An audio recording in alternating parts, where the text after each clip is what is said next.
ایک روز حضرت عیسیٰ علیہ السلام کا گزر ایک قبرستان سے ہوا تو وہاں ایک شخص ایک قبر کے پاس بیٹھا زاروں کی طرح رو رہا تھا۔ آپ علیہ السلام نے رونے کا سبب پوچھا تو کہنے لگا، یہ میری زوجہ کی قبر ہے، یہ میرے چچا کی بیٹی تھی، مجھے اس سے بہت زیادہ پیار تھا، میں اس کی جدائی برداشت نہیں کر سکتا۔ حضرت عیسیٰ علیہ السلام نے فرمایا، اگر چاہو تو میں اللہ کے حکم سے تمہاری بیوی کو زندہ کر دوں۔ اس نے بے قرار ہو کر کہا، ہاں ایسا ضرور کر دیجئے۔ چنانچہ آپ علیہ السلام نے قبر پر کھڑے ہو کر کہا، اللہ سبحانہ و تعالیٰ کے حکم سے اٹھ جا۔ قبر پھٹی اور اس میں سے ایک حبشی غلام باہر نکلا جس پر آگ کے شعلے بھڑک رہے تھے۔ اس نے حضرت عیسیٰ علیہ السلام کو دیکھ کر بآواز بلند کہا، لا الہ الا اللہ عیسیٰ روح اللہ۔ اس کا یہ کہنا تھا کہ آگ بجھ گئی، عذاب الہی اس سے دور ہو گیا۔ اس شخص نے کہا کہ مجھ سے غلطی ہو گئی، میری بیوی کی قبر یہ نہیں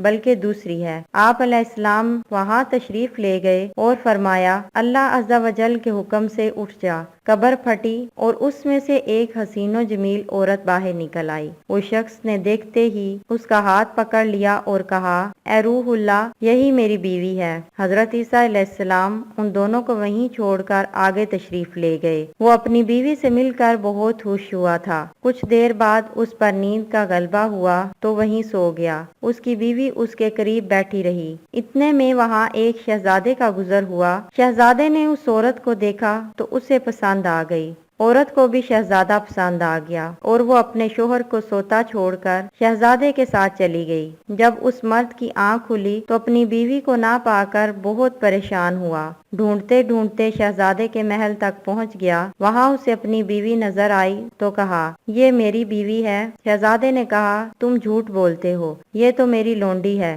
یقین نہیں آتا تو اسی سے پوچھ لو۔ یہ سن کر اس بے وفا عورت نے فوراً کہا، ہاں میں شہزادے کی لونڈی ہوں، میں تو تمہیں جانتی تک نہیں، تم بے جا مجھ پر الزام لگا رہے ہو۔ یہ سن کر وہ روتا ہوا محل سے واپس آ گیا۔ کچھ دنوں بعد حضرت عیسیٰ علیہ السلام سے ملاقات ہوئی تو عرض کی، اے روح اللہ، میری بیوی جسے آپ نے زندہ کیا تھا اب شہزادے کے پاس ہے۔ شہزادہ اپنی لونڈی بتاتا ہے اور وہ بھی یہی کہہ رہی ہے کہ میں شہزادے کی لونڈی ہوں، تمہاری بیوی نہیں، آپ ہمارا فیصلہ فرما دیجئے۔ چنانچہ آپ علیہ السلام نے اس عورت سے فرمایا، کیا تو وہی نہیں جسے میں نے اللہ تعالیٰ کے حکم سے زندہ کیا تھا؟ عورت نے کہا، نہیں میں وہ نہیں ہوں۔ آپ علیہ السلام نے فرمایا، اچھا تو ہماری دی ہوئی چیز واپس کر دے۔ اتنا فرمانا تھا کہ وہ جھوٹی و بے وفا عورت مردہ ہو کر زمین پر گر پڑی۔ حضرت عیسیٰ علیہ السلام نے فرمایا، جو شخص ایسے مرد کو دیکھنا چاہے جو کافر ہو کر مرا تھا، پھر اللہ عز و جل نے اسے زندہ کر کے ایمان کی دولت سے نوازا، تو وہ اس حبشی غلام کو دیکھ لے۔ اور جو ایسی عورت کو دیکھنا چاہے جو ایمان کی حالت میں مری، پھر اللہ عز و جل نے اسے زندہ کیا اور وہ کفر کی حالت میں مری، تو وہ اس عورت کو دیکھ لے۔